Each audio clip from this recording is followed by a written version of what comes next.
Thanks, darling. Okay. This club is so great. Mark had mentioned to me a month or two ago that if I ever got caught in a bind, because we're normally doing programs out into October, November. There's just a few left this year that we haven't booked. That if somebody couldn't do it, that he would be glad to step in. So I called him last week because we weren't able to get Stephen here. And he says, I did promise you that, didn't I? So, and I will have to say, I think Mark is personally responsible for what the wonderful Channel 5 news team told us last week. USA Today stated that the Rogue Valley is the best place for wine in the whole United States. Woo! I have contributed my fair of tastings and contributed to the economy here. Real quickly, Mark was born in Clifton, New Jersey in 1964. So now we know, and I never give out what year I was born. Moved with his family to Southern Oregon in 1971. His parents planted 13 acres of wine grapes of the Applegate Valley and established Valley View Winery. And then they raised their kids, da da da da da. Mark is the founder. This was really important. He did go to Oregon State University, go Beavers, and he joined the Valley View full time in '87. He is the co-founder of the Hearts and Vines Wine Auction, which in his 20 plus years has raised nearly 4 million in support of local nonprofit agencies. So that is incredible. Thank you. More applause, applause. And then there's this whole list of other stuff. He's Medford Jackson County Chamber, the Wine Board, Southern Oregon Wine Board, the Oregon Wine Board, the Oregon Wine and Farm Tour, the American Vintners Association, Children's Advocacy Center, Rogue College Foundation, the Medford Rogue Rotary. You know, if you want to get a busy person to step up in a short period of time, call us.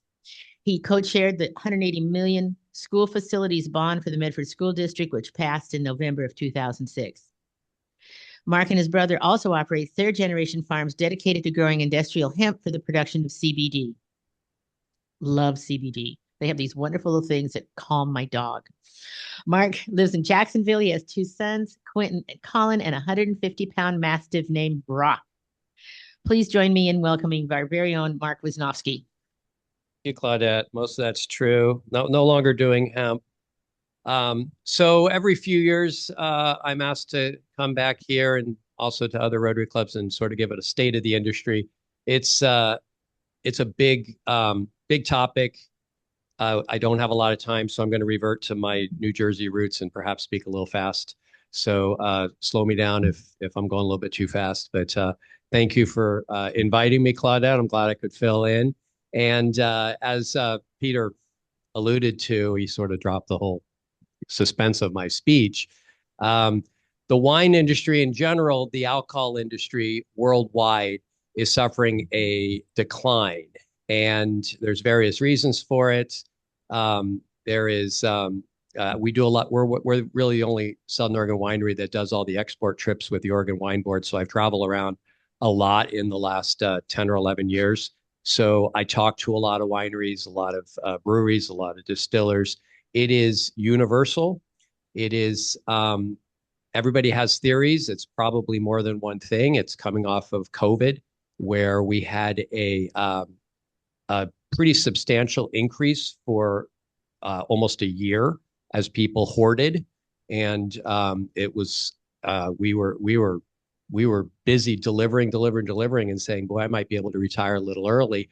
And then, of course, people realized that they probably had enough wine and toilet paper to last 5 or 10 years, and they stopped buying. But the wine industry maybe thought this was the new reality and put in a whole bunch of grapes, put in a whole bunch of breweries, and distilled a whole bunch. There was a shortage of liquor for a little while. You couldn't buy bourbon, for less than $100, and we overproduced. That's part of it. The other part, which gets a lot of attention, is the just sort of the wellness part, where people are reassessing their relationship with alcohol. Generally, probably a good thing to do. Not necessarily in my business, but personally, I'm not. I think we should all look at the role alcohol has in our lives. And I'm optimistic that once people assess their place, or alcohol with their place in their lifestyle, that they will find a new baseline, and we're certainly hoping that they recognize that wine, I believe, is different than spirits and beer. It provides, I mean, this is not just me, this is 5,000 years of history talking. There's simply nothing like a glass or a bottle of wine with a nice dinner in terms of conversation and enjoyment and digestion and quite frankly, bringing some joy to your life, which I think is as equally important as any other part of a healthy lifestyle is happiness and joy. Um, but again, I might be a little biased. So Southern Oregon almost is the epicenter of some of this bad news. At least we thought that until I started talking with some other regions and found out, oh no, it's everywhere. Go to Bend, and all of a sudden you see that almost half the breweries are out of business, the microbrews. Um, I travel, I talk to people all over the world who are in wine industries, and the acknowledgement is it as bad there? I talked to a wine grower in Sonoma 2 weeks ago, and he thinks a third of the grapes in Sonoma are not going to be harvested this year. A third, and this is Sonoma Valley. Here, we don't really know because we have actually never we've never had the need to do surveys as to how many grapes are not harvested. Wow, that's a nice thing to not have to do. We estimate it's at least 20% in Oregon, probably in Southern Oregon. It's higher. It might be as high as 30 or 40%. And the reason is that people are drinking a little bit less, as much as 20% less, probably over the last two years. It's maybe approaching 25%. What we're seeing is probably an overreaction to that, but that's just the way. I mean, can't forget, we like to call ourselves viticulturists, but we're still farmers.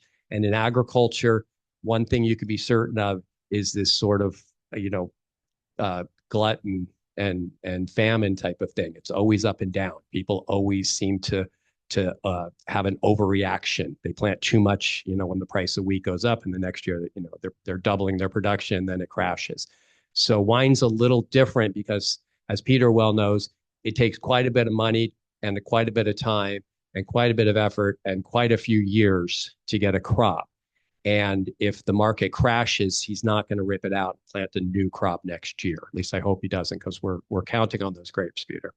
And then in the wine industry, once you make it into wine, you have 2, 3, 4 years sometimes where you're aging this wine before you release it. So you have a fair amount of inventory. So what's happened is that wineries realized that instead of, say, 2.5 years of inventory, they had 3.5 years or even 4 years of inventory. So their natural reaction as a business would be, well, let's cut production this year.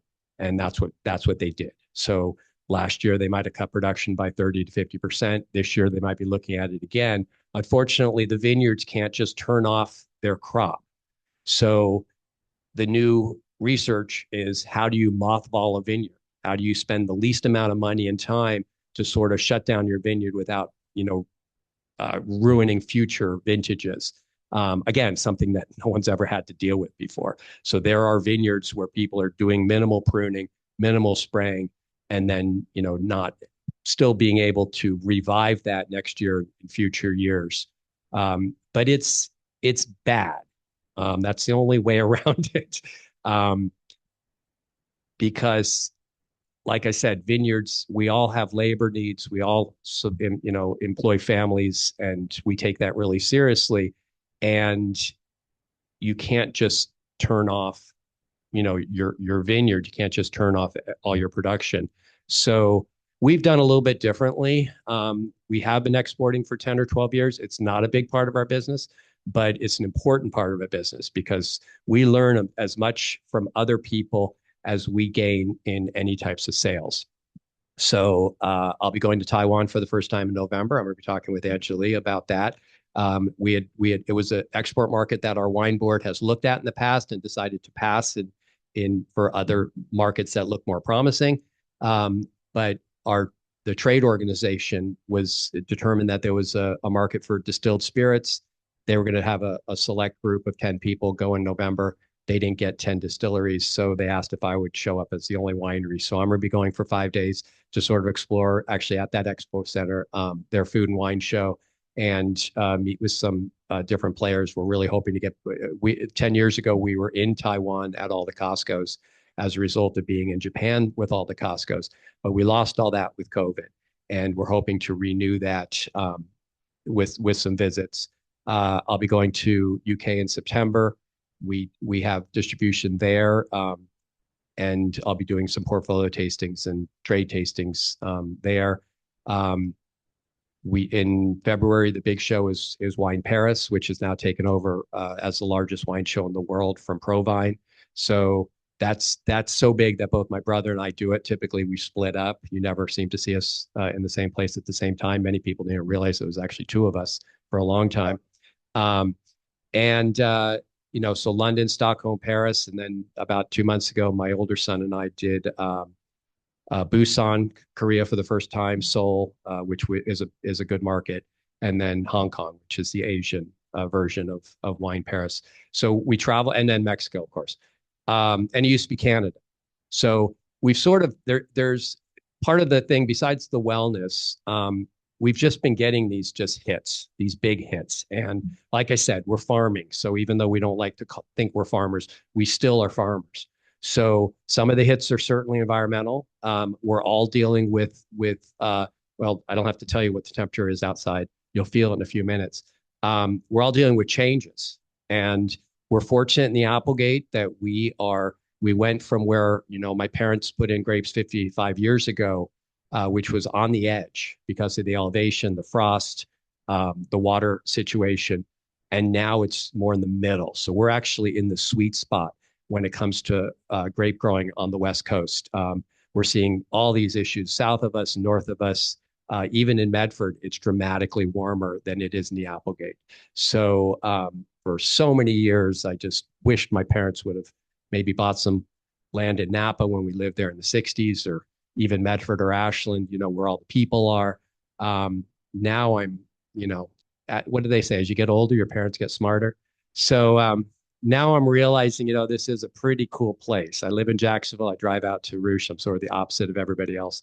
And it's just a great place to grow grapes. And we've been really fortunate. But the drought conditions are affecting everybody. We now have a great supply of water. So we're great there. Obviously, the fires all along the West Coast. If I could say a couple words of advice or help, which I will say a little bit later too. When you post those memes that go around on Facebook and social media of Oregon or the Rogue Valley or the West Coast with those fires that seem to consume, 2,000 miles of land, what it does is it takes everybody who's thinking about going there to spend money to stay home or go somewhere else. So I know there's a lot of, but the reality is when you see that fire in Eugene and it stretches from Portland to Medford because the size of that fire thing is, that big, it just gives this impression that the entire West Coast or Oregon or wherever is burning up. And the tourism sales are almost immediately. Ashland starts getting cancellations for Shakespeare plays. The B&Bs get cancellations. The restaurant get cancellations. And the wineries see substantially less people because people either stay home. And I understand it. I have asthma. I understand it. But people don't always get to see that the Applegate or Southern Oregon, quite frankly, I mean, knock on wood, is probably the best place to be right now. That's not always the case, but it happens to be. So just maybe think a little bit about what the impacts are. On another level, since I'm asking for help, think about the impacts of every little decision. If you do choose to buy wine, that little 10, 20-second, 1-minute decision about the impacts of that. If you're standing at Costco and you're choosing between our Rogue Red at $7.59 or a wine from Portugal, Spain at 50 cents less, my brother and I have stood there for thousands of hours, and everybody chooses the wine that's 50 cents less. They don't know one's a local wine and one's from halfway around the world. They just don't. I will tell you, of all the places that I go around the world, and I go quite a few places, I've been to 25 countries selling wine in the last 10 years. We are the least patriotic that I know of, or the least nationalistic when it comes to supporting our local wines, our local products. Nowhere in France are they going to not know that that bottle that they pick up doesn't come from France. Nowhere from Japan will they buy a product unless they absolutely have to from outside of Japan.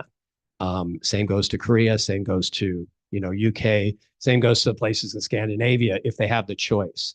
So those forms of patriotism, nationalism, economic nationalism, if you want to say that's what it does, it absolutely makes a direct impact. So just consider that. There's been this new trend. We're fortunate to have in this room probably one of the two people that really helped put Southern Oregon on the map in terms of the wine industry. Mr. Jeez. I can't look at you. When my dad started in 19, geez. There's two people who convinced us and allowed us to be successful. One is Jerry Evans, and one is Sherm, and Steve, and all that, Food for Less and Thunderbird have done. I can't step foot in another grocery store without feeling like I'm cheating. They supported us. They supported the wine industry when, quite frankly, our wines were maybe not as worthy of support. But we had everything there. We had wine dinners. We would have all of the people from out of the town stay there. We would have wines by the glass. They would send people to us. We would send people to them. I can't thank Jerry enough for all that. We all have been there, I would think, and it's that third place that we've all talked about that may have lost during COVID that we need more of. We need more of those community gatherings where we all feel like, cheers, where everybody knows your name. Sadly for us, Jerry worked tirelessly, and I'm glad that, he's got a chance to relax. I'm disappointed as a business person, but that's okay. Anyway, that one building went from $150,000 to $200,000 of wholesale Southern Oregon wine. I mean, you could count acres in Southern Oregon that was supported by that building to essentially zero, because the current people do not believe that Southern Oregon wines deserve their support.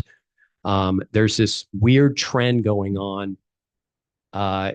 It's primarily in Ashland, but in other cities as well, where it's cool to not serve local wines.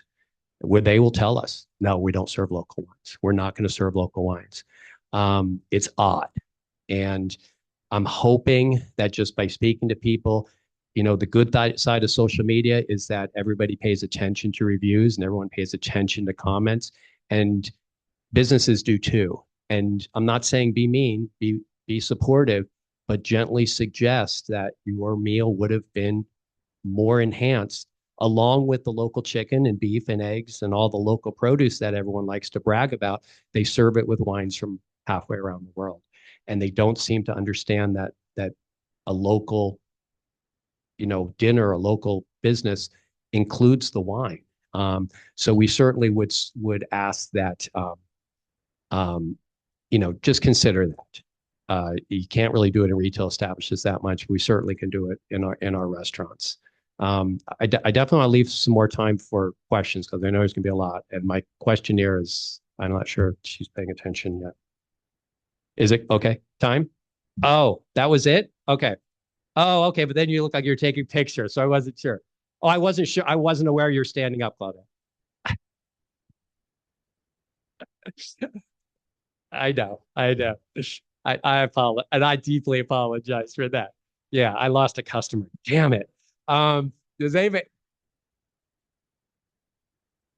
Woo, woo. Thank you. Thank you. Thank you. Anybody have any questions about anything? Yes, Buzz. Mm-hmm. I have a friend that makes hard cider, Right. and he's seeing the same discount and participation in sales and everything you said. And he said there he sees another thing too is on the younger generation, it's mocktails. He said Yeah. a lot of them would rather stay home and vape. Yeah. Really? Yeah. Do you see that too? So, generally the older generation always likes to blame it on the younger generation. generation. I mean, I remember when I was young, people were saying, "Oh, you're not drinking enough wine." That's always been the case. People in their 20s and 30s don't generally get into wine until their palate tends to develop. They see what it's like, but mostly it's their pocket. And that's what we're finding now is that when we do surveys of younger people, we're finding it's an economic issue. I mean, this is, as we all are hearing, this generation that's growing up, my kids' generation is, I mean, they're absolutely going to be less wealthy than the previous generation, unless the previous generation dies before they spend all their money. So yes, there are alternatives. There's always been alternatives. There certainly is THC and CBD, and that has its place, I guess you could say, but it's always sort of been there in an extent. But we're certainly seeing that. We're seeing, the White Claws and things like that, the alternatives. But we're pretty hopeful that a lot of that has to do with economics.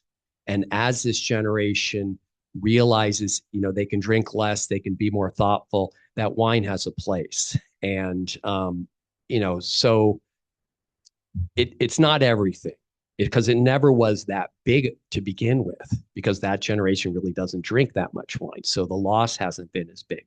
The concern is, of course, as they get into their 30s or 40s, will they continue with White Claw? I doubt it. Has anyone ever tasted a White Claw? I mean, you don't want to know, Ron. I mean, I thought it would be at least decently, somewhat sweet, somewhat interesting with a kick of alcohol. It's pretty horrible. I mean, I'd rather not drink than drink that stuff. But that's me. That's me. Well, there's a question over here. Yes, bud. Mark, you always give such a good talk. Thank you. When we moved out here in 1973, we were quite quickly told, you need to go take a drive out in the Applegate, 1973. And I remember the sign so well. Valley View Vineyard, fine wines since 1976. Yeah. I thought that was so clever. Yeah. Yeah. My dad was optimistic. He was certainly a pioneer, but he was also very optimistic. Yeah. Yeah. Yes. So with the advent of the new distilleries going to no alcohol content like RK, do you see the wine industry following that same plan? I think the wine industry is looking at everything right now. If we could come up with anything that's lower alcohol or non-alcohol that tastes anything like wine, I think we would be interested. Unfortunately, the technology just isn't there to make it taste the same. And that's not saying that it has to taste the same. I mean, we could come up with, kind of an alternative type of product that is kind of fits the same, profile. That's certainly an option. There's a lot of low alcohol, non-alcohol products out there. Most of them just taste like wine that's been watered down, which is pretty much what it is. You might as well just put some ice cubes in a regular glass of wine, and you could do the same thing. But I would I guess prefer in my thing that you drink just a glass instead of two glasses, if you're concerned about the alcohol. But we're certainly open to the idea of recognizing that there'll be new products out there with lower alcohol. Yeah. Jerry? Yeah. As the oldest person in this building right now, I may be the only one that's surprised at this, but as I was parking my car in the parking lot just today on KMED, listen to it, they said that alcohol in general now is the #2 product in the category of consumption in America, and it's been replaced by marijuana. Frankly, I was shocked. I was aware of that. Actually, a few years ago, the number of people who regularly use THC out was larger than the number of people who regularly use any types of alcohol. Yeah. Yeah. Thank you, everybody. I'll try to come again before my next speech.